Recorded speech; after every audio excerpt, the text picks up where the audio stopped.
part 3 of the video. Like I was saying about the water, fire, and such is such evidence about the jinn and what it does. Explaining to you that you have to commit this such a disbelief or this falsehood and I'll do something for you. That's what Shaitan wants. Because Shaitan wants to take everybody into hellfire, like I said. But now let's explain something. This 5-point star is called a pentacle.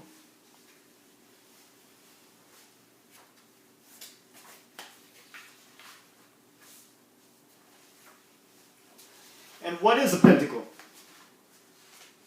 Or pentagram? A pentagram is a 5-pointed star commonly associated with Wicca, ritual magic, Satanism, and Masonry. The pentagram has a long history and complex history as a religious symbol found in the scrawled caves of ancient Babylonia. The 5-pointed star was copied from the star-shaped pattern formed by the planets of Venus in the sky. The emblem remained popular throughout the cultures and the time periods. It was called the pentacle by the Greeks, who believed it had magical components. In later times, it was used by medieval Christians to symbolize the 5 rounds of Christ, and figured it in the heavily symbolic Arthurian romances. In medieval times, the pentagram was associated with the proportions of human body. Throughout the Middle Ages and Renaissance, the pentagram was commonly used as a charm against witches and demons. It's like an amulet. You know, some people, they use the amulet, like some sheikhs, if they want to cure, with Allah's help, some people from jinn problems, they have something called an amulet that they wear. And this is total disbelief. You know why? You're relying on something like, has Quranic verses, but it has Arabic words backwards. And because of this, they're committing disbelief because they're relying that this will take away my problem instead of Allah will take away my problem. This itself is an amulet, a pentacle, that we're talking about right here. The charm against witches and against demons. It was not until the 20th century that the pentagram became associated with Satanism, probably due to misinterpretation of symbols used by ceremonial magicians. In alchemical texts, the 4 elements, flatus, ignis, aqua, terra, superseded by light or divine energy, illustrated the process of creation. And biblical motto, flat lux, let there be light. In Wiccan and lore, pagan lore, the pentagram symbolized the 5 elements of earth. 5 elements: earth, air, water, fire, and spirit. The Wiccan emblematic pentagrams face point upward to symbolize the triumph of spirit over matter. The modern Satanic pentagram is transposed point downwards to symbolize earthly gratification or triumph of the individual over dissolution. Some Wiccan initiatory grades also utilize a reverse pentacle, although for different purposes.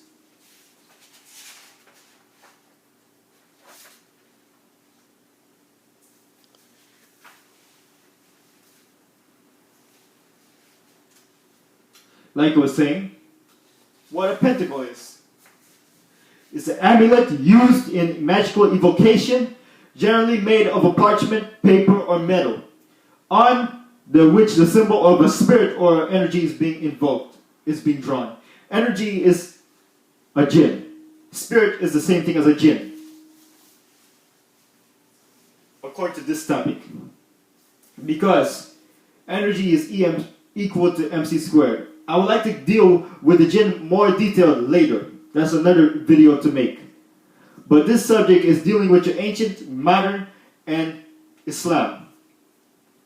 Different religions showing Islam is all the way, and that Shaitan changed it around. So this is nothing new. Now when the pastor, let's go back to the article. When the pastor was 13 years old, he began to invite the spirits of his deceased great-grandmother, his deceased, into himself. Soon he began to acquire powers and became adept in astrologer and palm reader. I also practiced numerology and was becoming a very powerful witch. You know, these type of witchcraft can go back. All magic and stuff can go back to ancient Babylon. Pre-Ibrahim or pre-Abrahamic time. First time when magic came by the angels Harut and Marut, check the Quran in Surah Baqarah or different areas in the Quran. You'll see it. That this is the first instance when magic was introduced in the human society.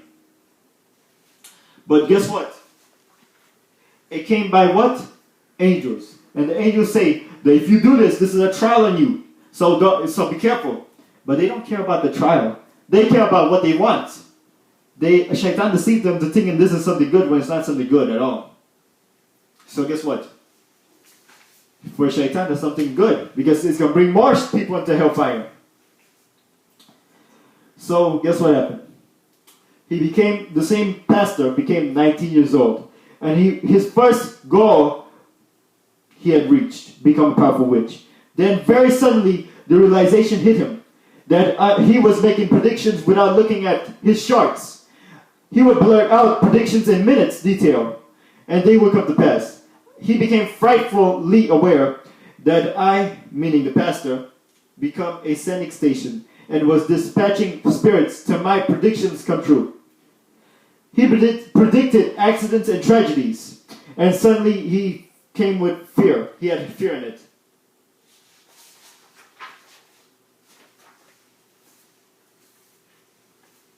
To show you that this pastor was dealt in witchcraft, and he explained what's happening at the time. How he would predict that this would happen, and it happened. But guess what? Whoever used these things, the Shaitan may give them a truth, one truth, but with that truth you have thousands of lies. So guess what happened? It's deception. What you think you're gaining, you're really losing.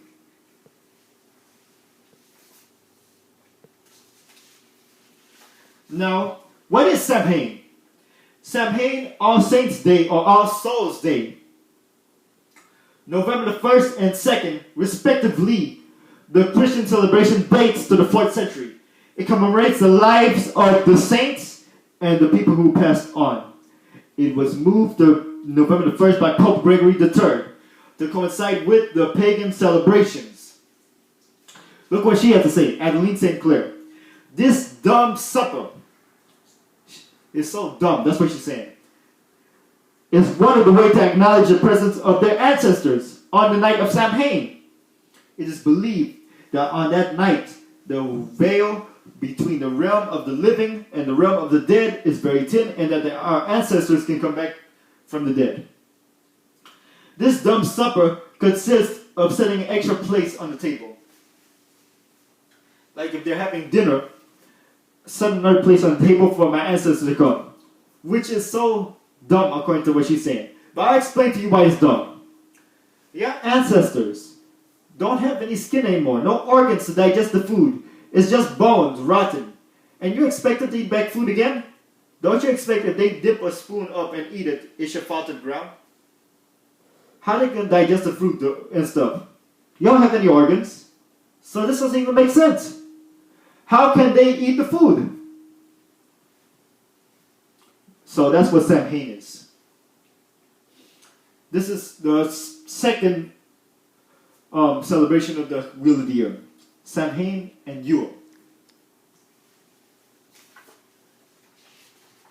Now, I'd like to go to another one. This one is kind of short. In bulk, February the 2nd is when it happened, and it's known as Candlemas, February the 2nd. And bulk celebrates the efforts of the god to woo the goddess out of her wintry sleep. For Christians, this date honors the sacred feminine person, the Virgin Mary. It is called Candlemas because it is customary to burn candles in a procession of this date. Common theme, devotion to a goddess. To who? A goddess. In bulk or Candlemas is a great day to honor the sacred feminine it can be done in traditional ways, like lighting or burning a candle and offering flowers at her shrine. This date also coincides with a feast of the Saint Bridget, a druid whose life work was to attend to women's health, particularly in childbirth. And that's the similarity between Imbolc and Candlemas in the Christian calendar and Wicked Sabbath calendar. Now we hit a very strong subject coming up. What is Ostara? Ostara is when? March 21st. Today is February the 2nd. February the 8th, I think. February the 8th. So because of that, we have about probably a month left. Over a month. Now, Ostara celebrates, or commenting, is rebirth. Easter is the same date, first Sunday after the full moon occurring or after the spring equinox. Ostara celebrates the coming of a spring and return of life after the dead winter. Easter celebrates the resurrection of Christ after his descent in the realm of the dead. Christians believe, can you believe this? That their Lord and Master, after he died on the cross, after 3 days and 3 nights, he descended into hell for 3 days and 3 nights. And now he's resurrected. Can you believe that? That their Lord and Master had to go to hell. Doesn't make sense. Why would something so, according to some, a cherished person and a church person, according to Christianity, have to go to hell? That's only for wrongdoers. But they say he paid the price. Now, Ostara celebrates, like I said, the return of life. But the ritual practice, there are so many ways of celebrating this. One way that I find links both the pagan and Christian philosophy is by blessing of elements. This is done at Easter Virgo service every year. And I find that there's no better connection between these pagan and Christian rites than this. There is the blessing of fire and of water, and the burning of incense to sanctify the altar. Flowers are all around the altar. It is really a great representation of all the wicked works with regularly. And they celebrate it by having the egg and the bunny basket. Don't you know this? When you're at school, they had the Easter eggs and then you go egg hunting and stuff. You think this was a coincidence to do egg hunting? No. What does that mean? Because like I said you should know what you celebrate. You shouldn't just celebrate something without knowing.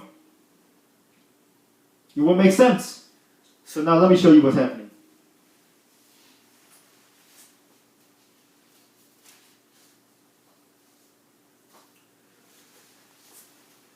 The truth about Easter. This is the article. The truth about Easter and the secret worship of Anunnaki. It is from the book, J.R. Terra's book, History of Easter Hidden, Secret Origins and Mystery Religion. And the additions to these texts are made by Alexander Light. Now, look what he has to say. Easter is an annual celebration observed throughout the Christian world. However, there are absolutely no verses in the Bible. I'd like to ask my brothers and sisters, whoever in the audience, whoever's watching, a question. Where in the Bible does it say the word Easter? Where in the Bible does it say the word Easter eggs? Or where in the Bible does it even say the word Easter baskets? If you celebrate something, you should know, or you should find it in your book. So, I give you a 3-second wait. 1,000. Alright, since I gave you 3 seconds, now let me give the answer. You have to say anything. Just 3 seconds I gave you. Keep it in your mind. Now, however, there are absolutely no such verse in the Bible. Furthermore, the Bible doesn't even mention anything like Easter eggs, Easter baskets, Easter bunnies, or even Lent. The author includes convincing evidence that show that these very items were parts of pagan rituals of the mysterious religion of ancient Babylon. This is where I would like to connect the dots. show you that all these religions are one, but deviated from Shaitan, by Shaitan, from Islam. Islam is the only way, and Shaitan deviated them, forming new religions and corrupting the people. So to show you, reverse the situation now, I want to show you what's been happening. Now,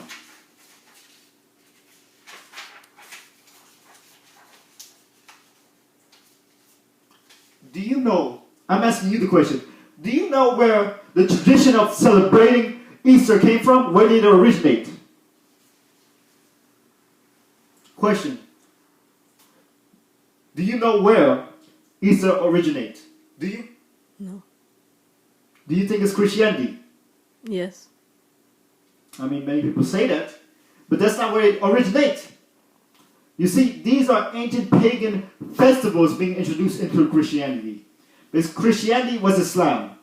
If you ask a Christian, ask a Jew, where did you get the word Christianity from?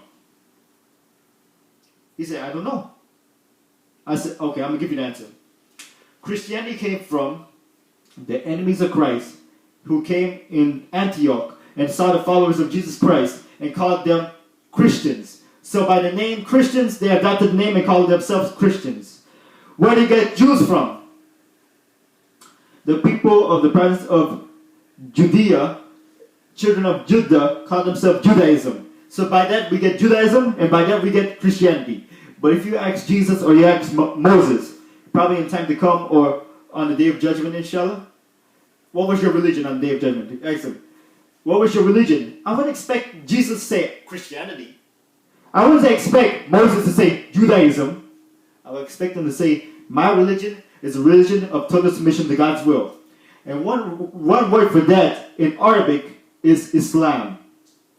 I would expect Moses to say the same thing, that my religion is a religion from peace. Peace acquired by submitting your will to Allah, God Almighty. And one word for that is Islam. But as to Moses and Jesus, they never heard the word Christianity, they never heard the word Judaism. These are all concocted terms. Now, this author exposes the hidden accounts of original Easter festivals, which was initiated several thousands of years ago, many years before the birth, death, and resurrection of Jesus. That's what his words are, not my words.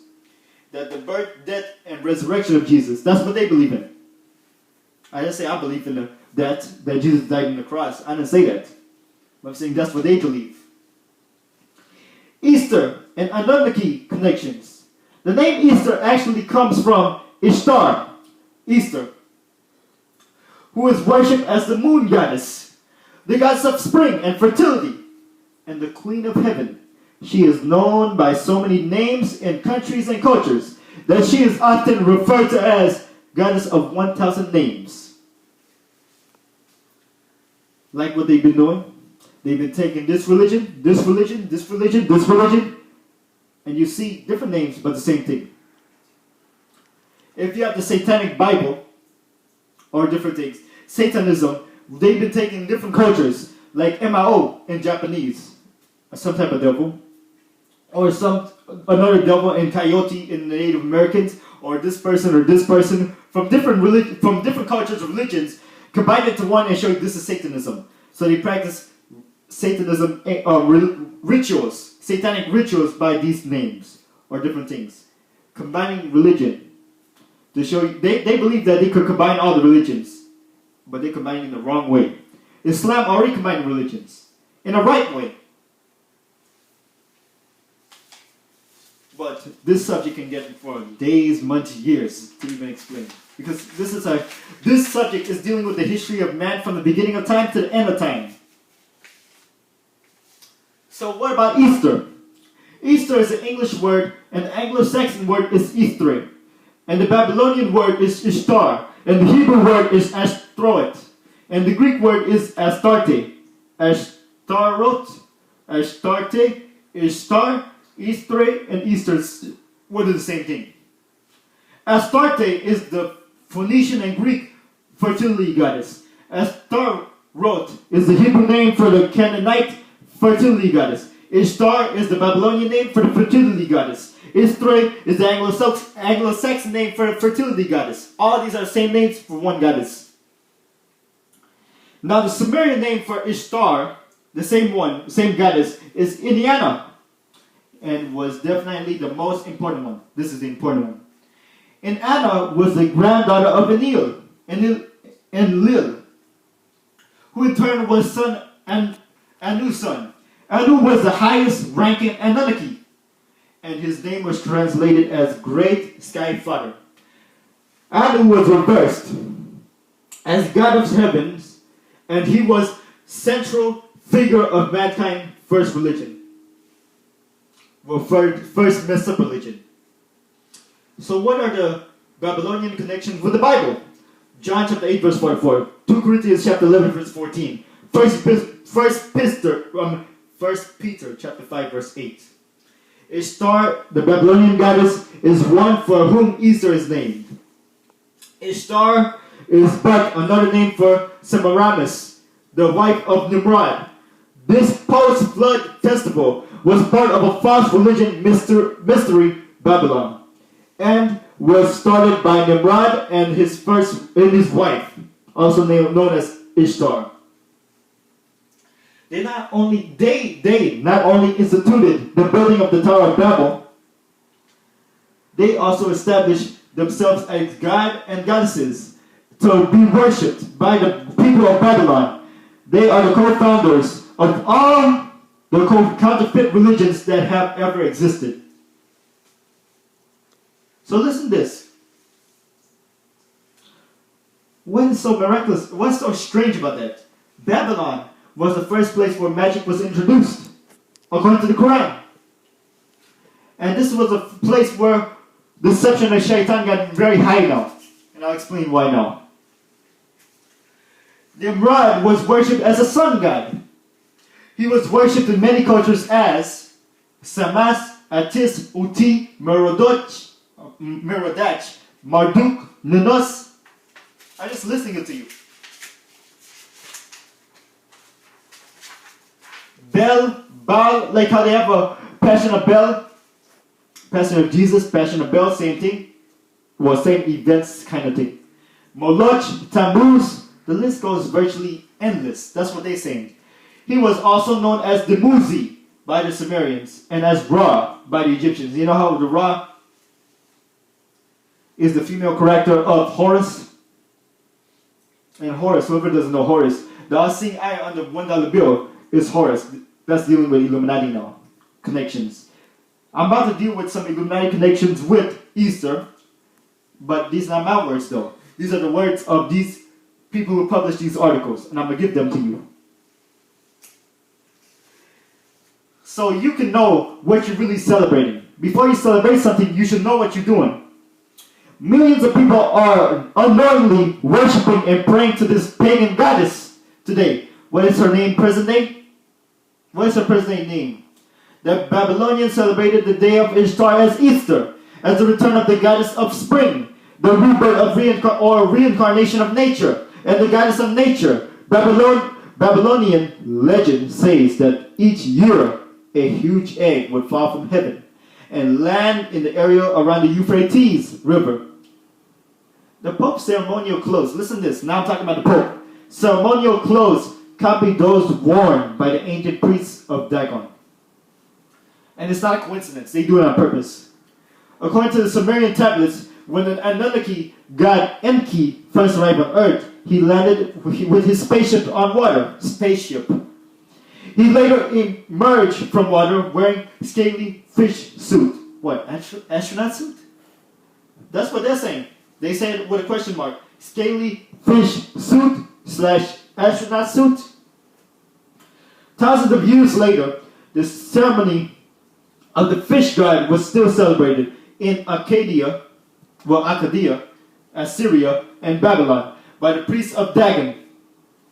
In her yearly rebirth, Ishtar would break out of this egg, and if anybody finds that egg, she would bestow a very special blessing. Does this explain the origin of our modern day tradition, Easter eggs, baskets, or Easter egg hunts? Fact check. Look at this. Easter dark side. Easter corrupt the sight. This is the alert sign. Be alerted.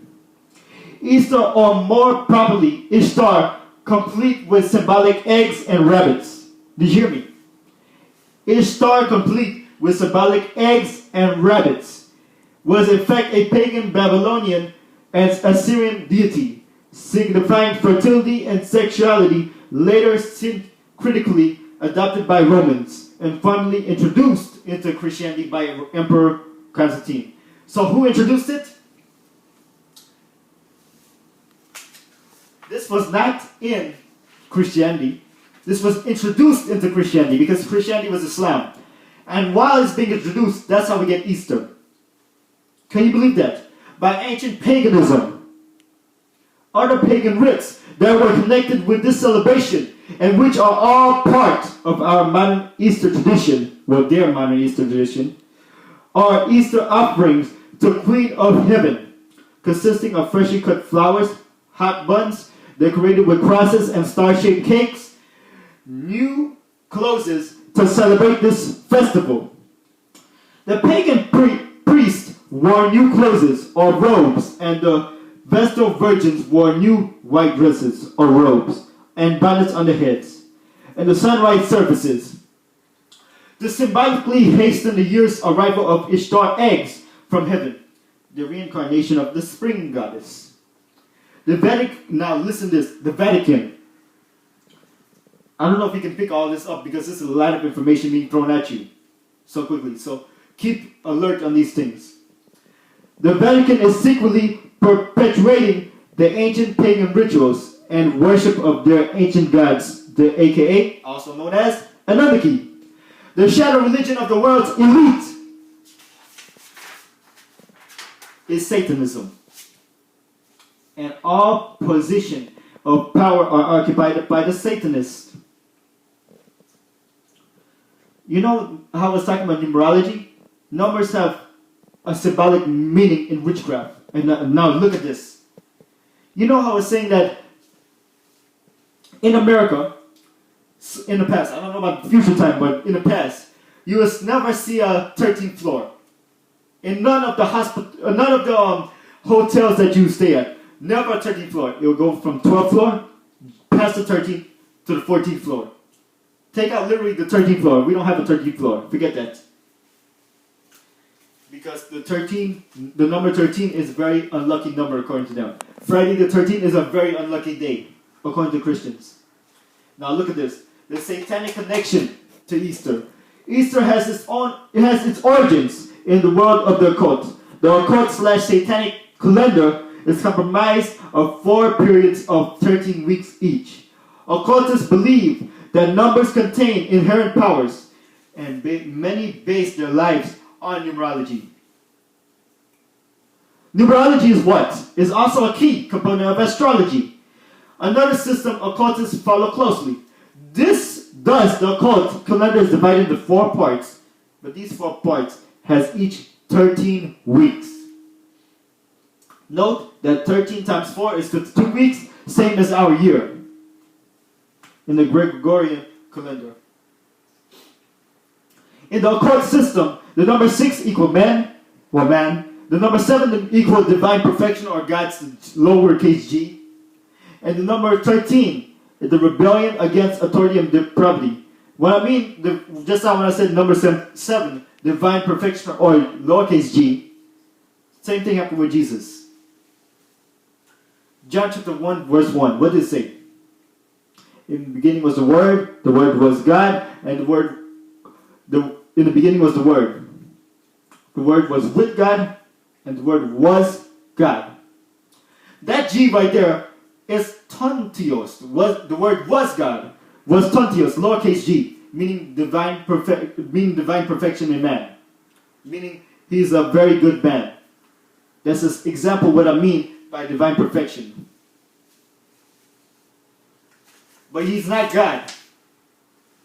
I don't know if it means here or God here, but I mean out there it's not God. But look, the number 13 represents the states of man's having reached a divine perfection.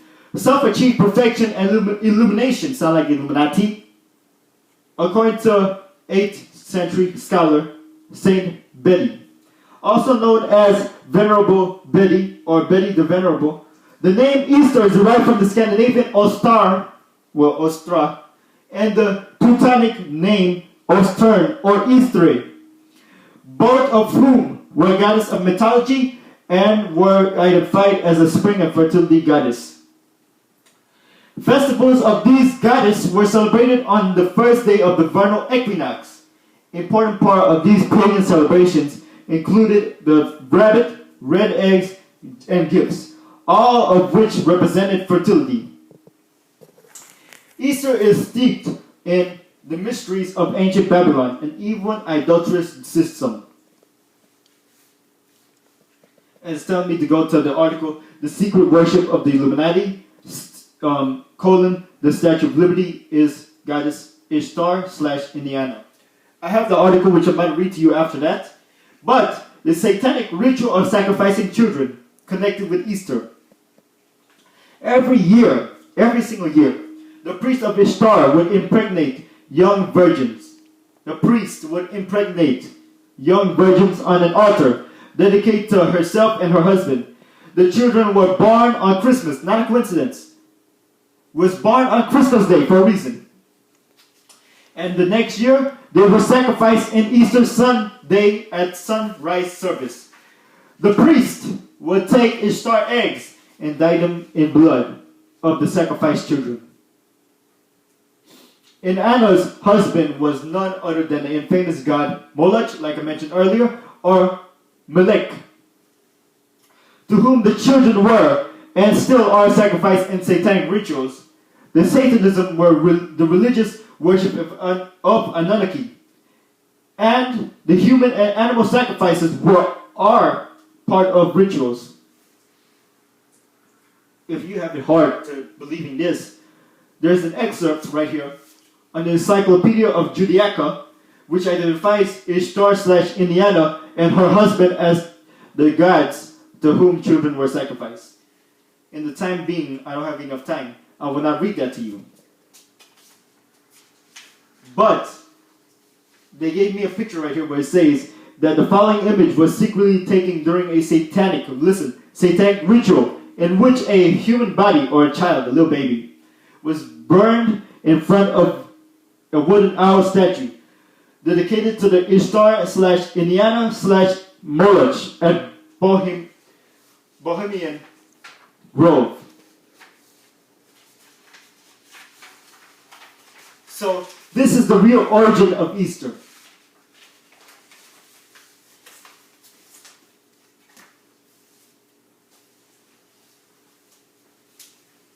Now, the article, The Secret Worship of the Illuminati and the Statue of Liberty is Anunnaki Goddess Ileana. The Statue of Liberty become the most cherished symbol in the United States. Statue symbolizing freedom, liberty. What we were not taught in school were truly significant facts regarding the statue. Those pertinent facts that remain largely unknown revolve around the true history of the statue's inception, as well as the meaning and significance behind the statue. French sculptor Frederick Bartholdi designed the Statue of Liberty. Bartholdi did not originate the concept of the statue. The idea for creating the Statue of Liberty and of Freedom was first proposed by another Frenchman by the name Edward Laboille. I don't know if I pronounced it correct because it was a Laboille's idea and determination during the American Civil War that carried the idea from a simple notion to an actual project. But who was Laboille? He was a French Freemason. People, the Freemasonry people, proposed the idea of a giant statue replicating goddess that the Masonic movement idolized. Laboille proceeded to raise the financial support and commission Bartholdi to provide the sculpture of this goddess of illumination, or it sounds like Illuminati from ancient times. What was this deity? It was the goddess known by various names. The same goddess I mentioned. Laboille and his French, and his, of course, fellow Freemason sculpture, but holy, referred to as Libertas or Liberty. But she was also an early adoption by the Romans of the Babylonian goddess Ishtar. We will need to follow the research on the goddess connections to fully understand this statue's meaning. Libertas, Roman goddess Libertas, was the name of the ancient Roman goddess adopted by the Romans.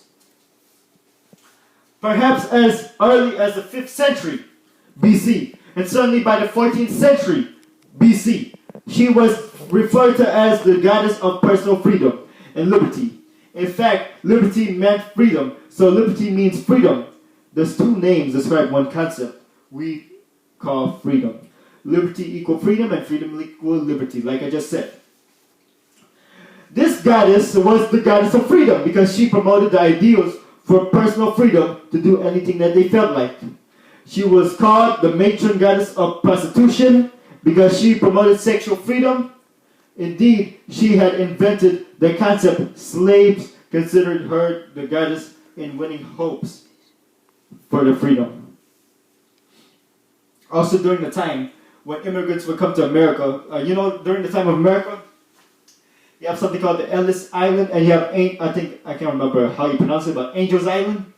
One from California, one I believe around more up north. This Statue of Liberty was supposed to specify liberty to them, according to one research I was reading. Don't take that 100%, but that's what I was reading somewhere. Now, many women who gained freedom later turned to prostitution to survive, and thereby retained Libertas as their goddess. Especially if they became priestess in Libertas cult. Libertas was also a goddess of war. In order to fight for freedom, she was also referred to at times as the goddess of freedom. Victory, because freedom must have victory in order to survive. The goddess was also known as the goddess of immigrants, like I just said. The whole idea of immigration connoted the idea of freedom. Her popularity was also unique because of her unique doctrine of hearing personal prayers. This unique doctrine was something that most of the pagan deity doctrines were not disposed towards. I'm just reading it to you what they have to say about her.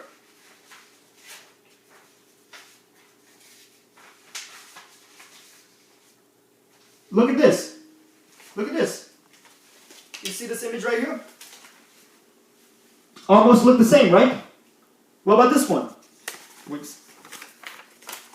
Doesn't that look almost the same? This is the Freemasonry one, right here. This is the Statue of Liberty, and this is a statue that the Freemasonry people look up to. Look at this. 1, 2, 3, 4, 5, 6, 7. This is 7 spikes, and this is 1, 2, 3, 4, 5, 6, 7. 7 spikes. Exactly copied statue. This Statue of Liberty is nothing new. It's nothing new. It's not something, that they just developed just like that in the United States history by a French person. This had an agenda behind it.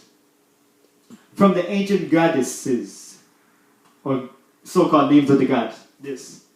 We know that this goddess exists because of our records left behind to us. We have, this is what they're saying, the ancient writings of Cicero, who writes of this goddess and her temple on the Aventine Way in Rome. She was depicted on some Roman coins as wearing a freedom cap and having a wreath along with a spear or sometimes a sword. Such coins, images were not only depictions. Sometimes she was well robed at a time, other times seductively unclothed in both sculptures and paintings. We know of Libertas being referred to as mother of harlots. Harlots are not something good. By the famous Roman historian Cicero writing. Cicero indicates that she was also a very early goddess of the Greeks, even before early Roman civilization developed. Upon this further investigation, we find from the Greeks had acquired knowledge of this. Being from previous emperors in the Middle East and Egypt, this goddess was called as Ashtoreth in Hebrew, and in the Old Testament Greek version, the Septuagint, the same. Astarte. Ashtoreth becomes translated into Greek Astarte, which became the early Greek name for the goddess until it was later changed to Aphrodite. Nothing new. They've been changing the names of statue, but keeping the statue. Like the statue of Mary was also another name for Isis, the Egyptian goddess. Not Isis as a terrorist group, but the Egyptian goddess.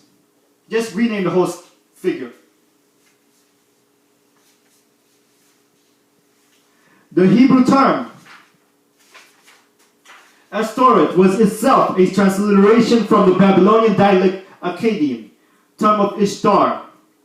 Ishtar, in the most ancient of times, was also referred to by the Sumerian dialect as Indiana or Niniana, meaning the Queen of Heaven or Lady of Heaven. In Canaan, this deity was called Ashtoreth. The Hittites called her Shashka. The Phoenicians on Cyprus initially called her Astarte. Same thing as the Greeks. Isis was a name given to by the Egyptians. Same thing as what they changed the statue of Mary. Look, can you see our resemblance? Can't you see how they changed the names for the same statue? This is how the goddess became introduced into earliest Greeks. We know this transformation in part due to written texts found by archaeologists, plus from studying the character traits and description. For instances, all these deities were actually just one goddess. All these deities, goddess. And she was associated with the planet Venus. And what's so shocking about Venus?